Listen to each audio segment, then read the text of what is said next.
All right, testing. Ooh. Hopefully this lapel mic solves some of my problems with not being heard, especially when I'm not facing the camera, etc., etc. Or if it's like last week when I plugged the microphone in, but it just doesn't work. This is a 14-ish foot long, 28 to like 30 something inch diameter white oak log that we're milling up for a gentleman who leads a bunch of students in, coincidentally, the school district that I live in, and who is as well a renowned wood carver, and will be putting on an exposition in June in Monona, Wisconsin of wood carving. This is to help him finish preparing some tables that he's building with his students, and we're really excited to be able to donate it to him. Just getting going here after a busy morning running around. Still have to warm up the mill, make sure everything's lubed and ready to go. So I'm going to get on with that, and then we'll start milling. I'll probably switch it over to time lapse, maybe a combination of time lapse and regular speed. Thank you for joining me. Enjoy.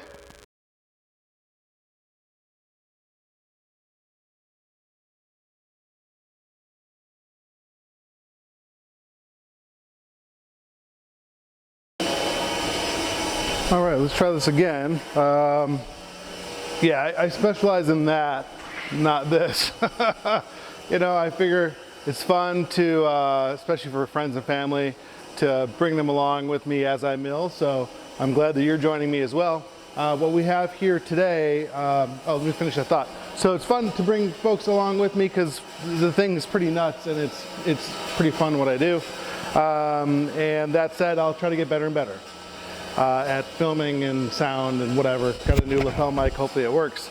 Okay, so this is a white oak log for a fellow who is a teacher at one of the schools that's coincidentally in the school district that I live in and my business partner lives in, and we're really thankful to be able to be helping them out as they prepare for a wood carving exposition this coming June. So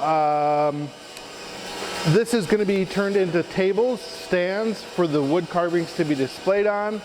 And yeah, it's going to be a combination of 3/4 inch thick boards as well as 3x3 dimensional lumber. So let's get into it. Thanks for joining me. Thanks for coming along and watching. I appreciate it. Probably do a mix of time lapse as well as traditional film. Thanks. All right, so apparently I didn't record that that last pass, which is fine. It would have been a pretty long time lapse. Not sure it would have caught much of interest.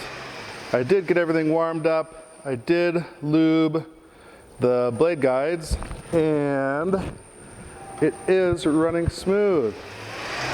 So we're going to keep cruising through here until we get to a good width that we can start to make another turn. So we'll have 2 flat sides after we're done cutting this side, at which point I will chainsaw off the union at the top of the log and set that aside.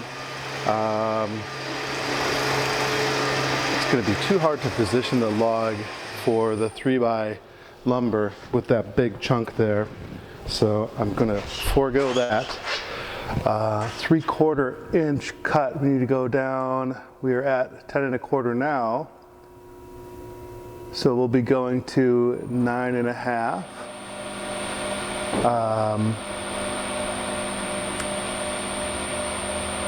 Hopefully it should be smooth sailing. I'd like to get this done today, so I'm gonna try to keep on moving right through this log. All right, we're on the right measure. Double check our blade tension here. Looking good. We'll start up our blade lube as well as our cooling fan for the gear drive motor that makes the mill go forward and backwards. We have the mill set up on a 20-second ramp up for the new motor. Here we go.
realistically, we should be able to get just the right amount of lumber out of this piece.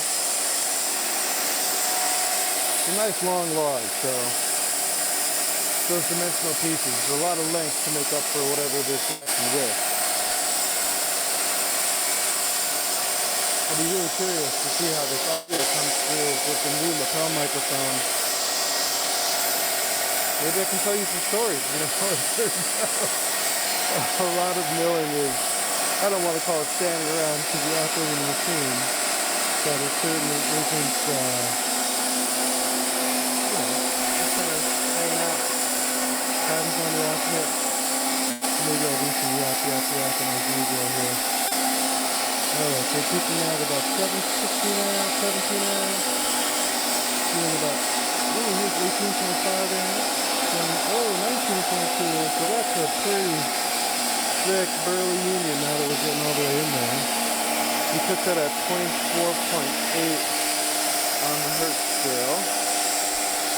So if 50 is very fast, 25.8, that's not bad, considering. So let's take a measure and see how fat this union. This is a white oak union. There's a lot of included bark. And let's see how thick we were at the widest width there. Let's just see. Okay. We were just about 30 inches right there at the widest. So that's what a lot of mills max out at. I don't know what they cut like at that diameter. I know what the Hudson 52 I used to run cut like at that diameter, and it's quite a bit different than this mill.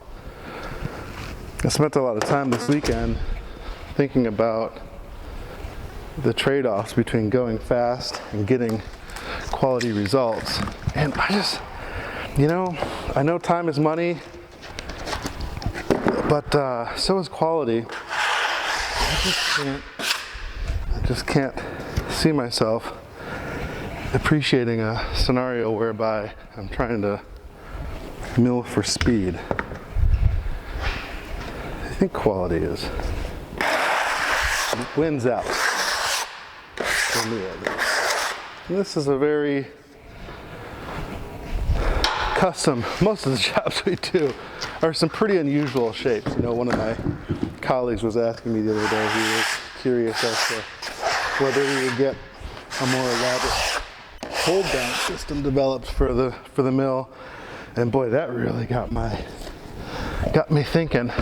And you know, here's a prime example. Look at this piece.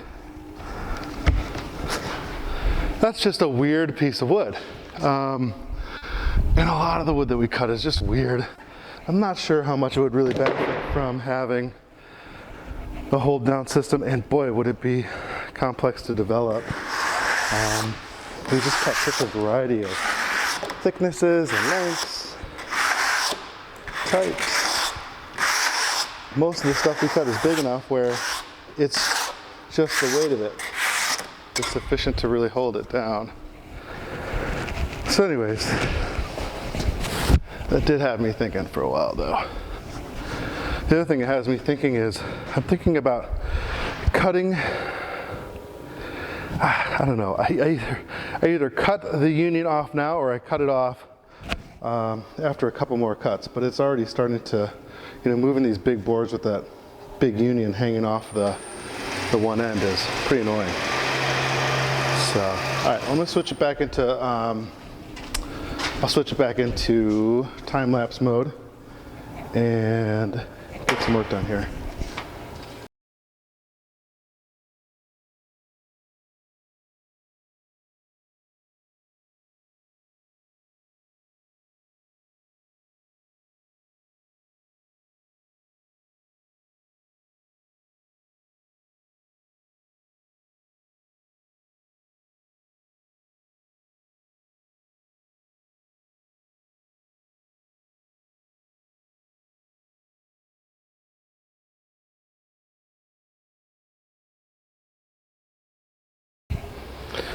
So I was just looking at this log again, and it seems like this the far side is kind of flat enough to where I might be able to position the whole log relatively level.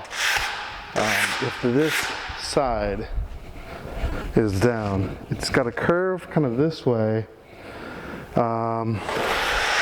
This one is going to be a pretty tricky one to balance. I decided to keep going in the union here because these are making some kind of neat boards for the client. This is just a tricky one. We were looking through our wood lot, and it turns out we don't have near the white oak we would like to. You know, white oak isn't exactly the type of tree people are in a hurry to get off their property. And as a result of that, combined with it being a pretty slow growing tree, we just don't really have as much of it as we'd like to. It's such a great general purpose wood in terms of construction material and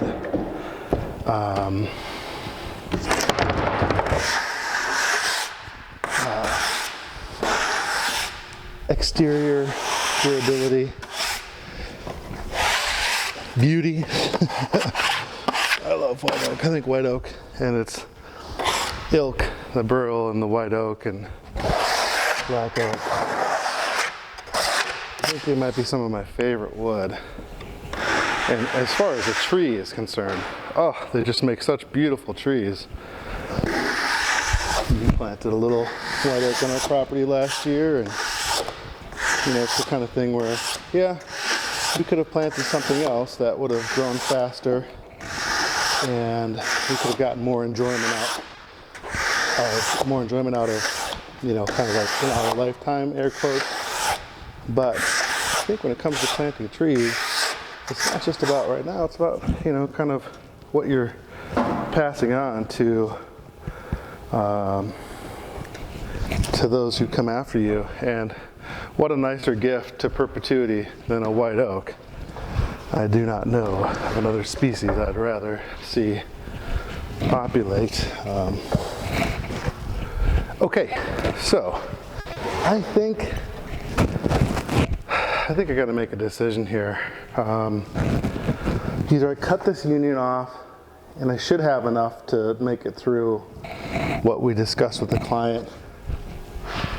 My pith is kind of high on this side, so I'm getting close to the pith on this side, probably about 4 inches, probably have another 7 inches below it to the pith. Like I said, this is relatively flat, this is way curved. I'm gonna give it a shot, as much because I'm just at an impasse as far as what to do about cutting that other chunk off. So I have a bunch of stuff I have to arrange. I think I'm going to turn the camera off for a little bit, probably get in some lunch. Let me take a look at what time it is here. Yeah, probably get in some lunch, 1 o'clock.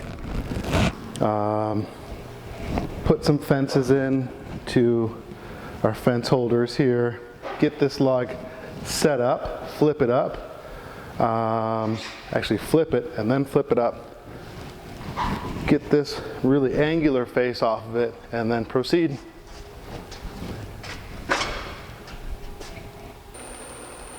All right, so I had some lunch. I feel full, I feel much better. Something that happens pretty frequently is to be in such a hurry to move the log over that, or I'll be in such a hurry to move the log over, I'll forget to switch sides with the whole saw head. So yeah, you know, you pay a little bit of a time penalty. There could be worse things to befall one, but yeah, just got a couple of minutes here while we go up and down. But I feel really good about the way the log is situated. Looks like my far guide is also in a good spot. So when I have to reposition like this and I have a bunch of finagling to do, there's like a bunch of different arranging that I had to do to get things positioned here. wedging. You'll be able to see the steel pieces that we have as a fence behind the log. And so I usually just go real slow up with the saw head to try to minimize the amount of wear and tear. We're getting pretty close here. So as soon as I get over this hump, I will start to lower it down. One thing I was thinking about earlier today was I went on a not too unfamiliar bonanza of watching milling videos. I had some friends visit last week and I realized, okay, got a fresh card, fresh battery. Let's go. Gonna kick this into time lapse.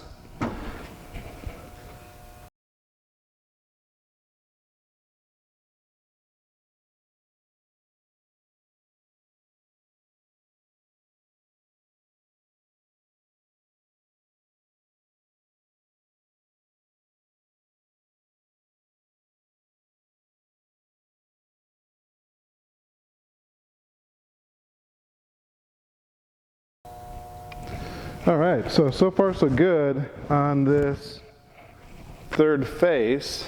I just got a call from the client. I realized I usually like to send progress pictures as I'm going through, and I think I've just been a combination of two things. One, so preoccupied all day, just had a ton of paperwork to do lately, and two, I think I just have a lack of sleep. I have a bum shoulder right now, and it's really starting to, I think it's starting to catch up with me. You know, throughout the course of the day, it's not bad, but it's like probably like a tendon or a nerve issue. And sleeping at night, I get myself into these positions that I don't realize is aggravating the injury, and then it wakes me up in the middle of the night with like pretty unpleasant pain. And so yeah, I think I'm starting to feel the effects of that. I very rarely take naps, and Saturday I just kind of laid on the couch and kept laying on the couch for a while. I think I was pretty tired. So looking good here. I think Gene, the client, is going to come pick this wood up tomorrow. So I'm hoping to be able to get through what I have left here this afternoon. Should be pretty doable. I don't have too many more cuts. It's 2 o'clock. I have my daughter's first night of spring soccer tonight. So I do have a hard out. But I figure even if I don't finish it this evening, I really won't have very much left if I need to come in and wrap things up in the morning. The third face is looking good. So I have, let's see here, about 10 3/4 by 15 1/2. So plenty of room to spare in both directions.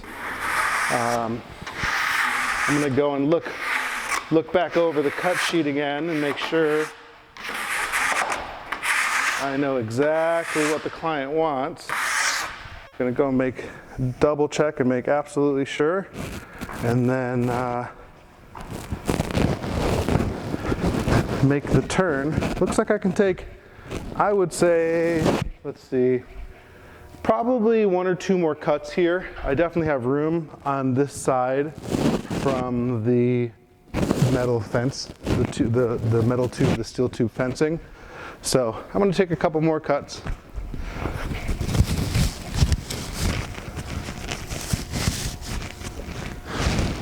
Just got some more proofs back. I'm working with a really awesome artist to develop a font for the mill and for freeforall. So the way that it kind of breaks down is the mill is this, obviously, milling wood. Some other projects, but primarily milling wood is the main activity of the mill. And then there's freeforall, and freeforall is what I envision to be more my home for the creative side projects that I like to do. I kind of feel like if I made some furniture or something, it might not make very much sense to have it branded as the mill, whereas free-for-all, or for instance, if I did a bunch of leather work, which I like to do, leather or fabric or composites or, you know, whatever, any of the other materials I like to work in, I thought it was important that I save space for free-for-all in addition to the mill. So I'm really thankful to have Jenny Lever working on both. And so far so good. We have a lot of promising ideas, and the artwork looks really cool. So that stuff will be on its way soon. Okay, I'm just going to take one more cut at full speed, and then I'll go back over to time lapse. Okay, get things ramping up here.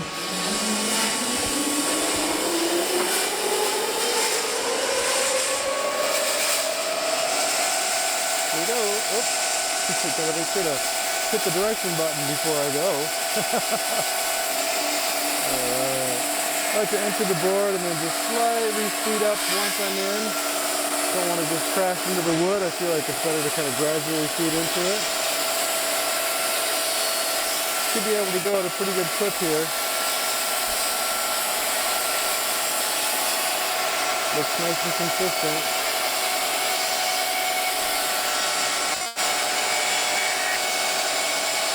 31 on this thing. I'll back it down just a hair. Make sure I'm not pushing too fast. This blade is starting to get quite a few cuts on it. And as the cuts add up, it's important to keep that in mind. Don't try to race through the wood as if it were a brand new blade. So here we're coming up on the first steel tube fence, and I have looks like 3.5 inches of clearance. So I'll probably take one more 3/4 inch board off this space and then flip it. And then we'll have a 3-sided fence. So everything will become much easier from that point on.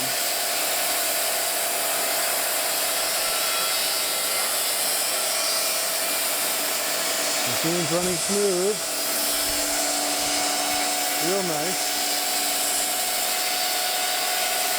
Hopefully this microphone's working and I'm not just blah blah blah, or it's not half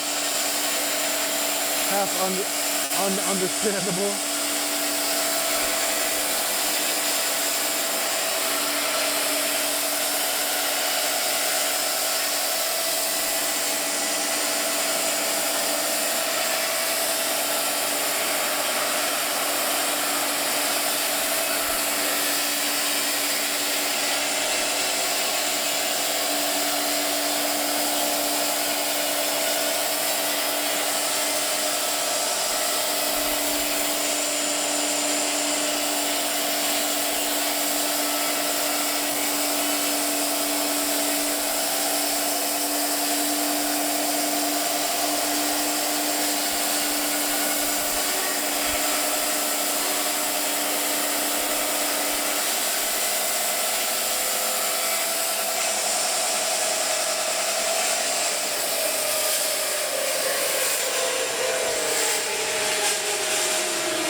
All right, get this board off of here and keep on keeping on.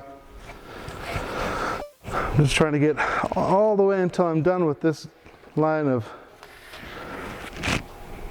bark here.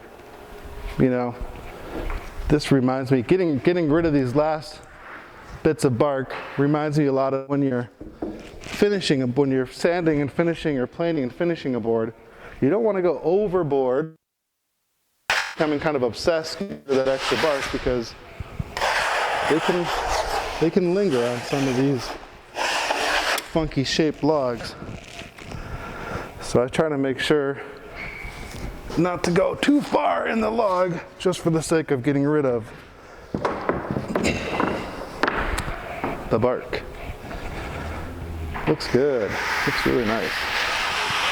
I like this width because I can just cruise down the whole log with one swipe of the scraper. I really enjoy that aspect of the milling.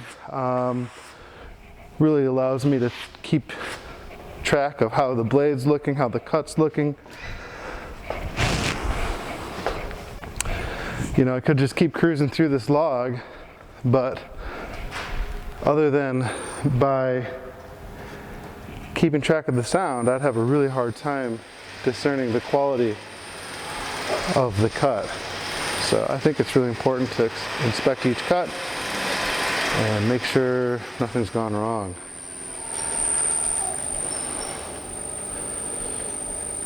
All right. Bring the mill back here and then set up for some time lapse.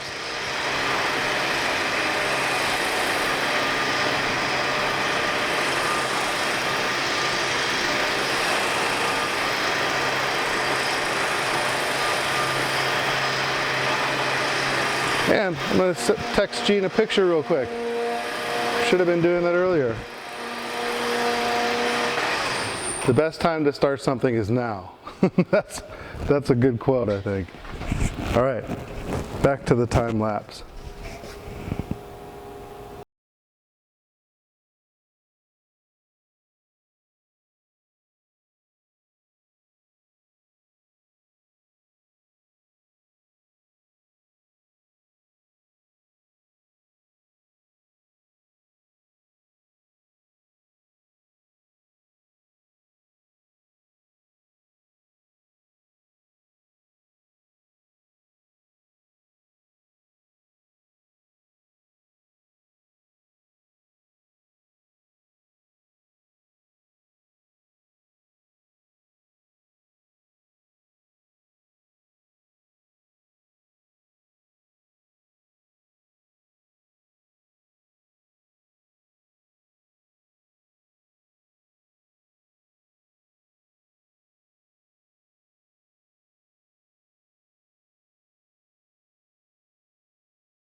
All right, good morning. Was not able to finish this four-sided can yesterday. First thing I usually do in the morning is warm up the forklift, so that's good to go. This thing has a pretty ferocious knock. It's hard to know what it's from. I'm hoping it's a lifter. It sounds like a rod. Just kind of hope it stays with us here for a while.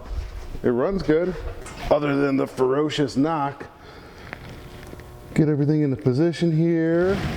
Oopsie, that's the wrong way on. I have my stuff in front of me there. All right, well, I have to move some stuff. Tighten up the blade first then. This is a spring over hydraulic system is what I like to call it. And there is a big old spring that this thing pushes on. Warm up the motor, move everything slightly forward, and I'll stop yapping. We gotta get this job out the door. Customer's coming to pick it up before we know it. Listen to this noise difference before I turn on. Hear all that chatter? So I added brushes to clean the wheels because there was buildup was occurring. Now this is without any blade lube. Listen here, I'm going to turn the blade lube on right now.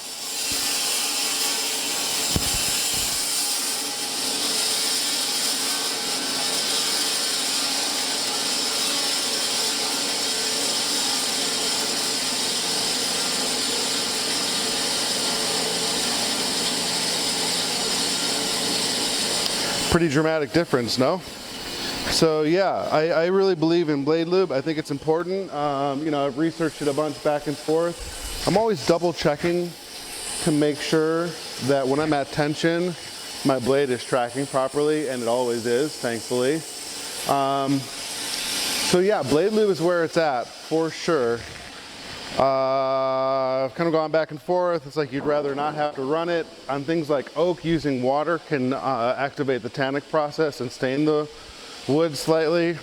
And you're either sacrificing blade life or wood quality. And with the cost of blades, I really don't think I could spend much more on blades. We go through quite a number of them. So I think blade life is key. All right, I'm gonna quit blah, blah, blah, and good morning. Thanks for coming back and joining me. This is gonna be a long video, but you'll be able to see this finished out. I'm gonna put this into a time lapse. Thank you, thank you.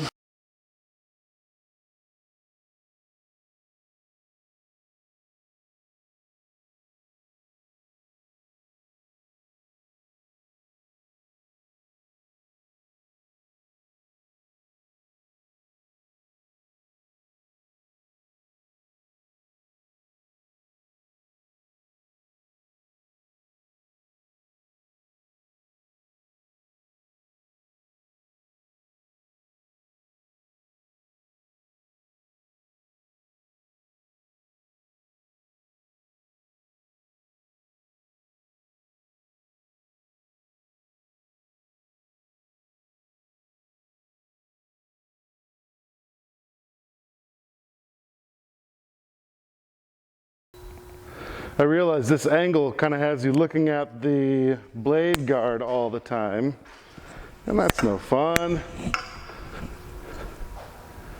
This is what we're looking at. This part's real pretty right here. That's really nice.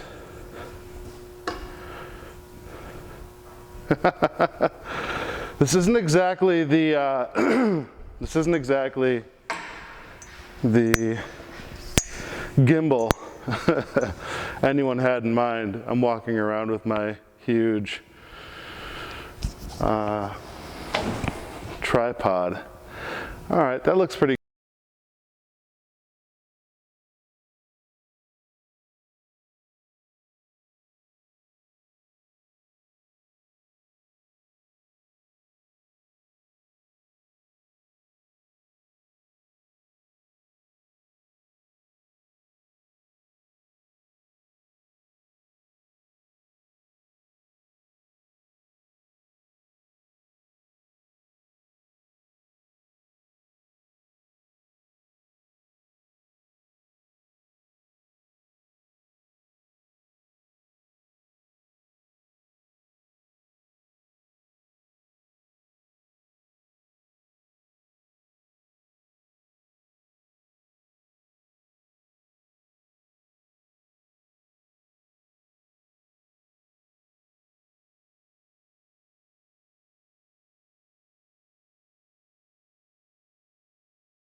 All right, well, we're getting down to it here.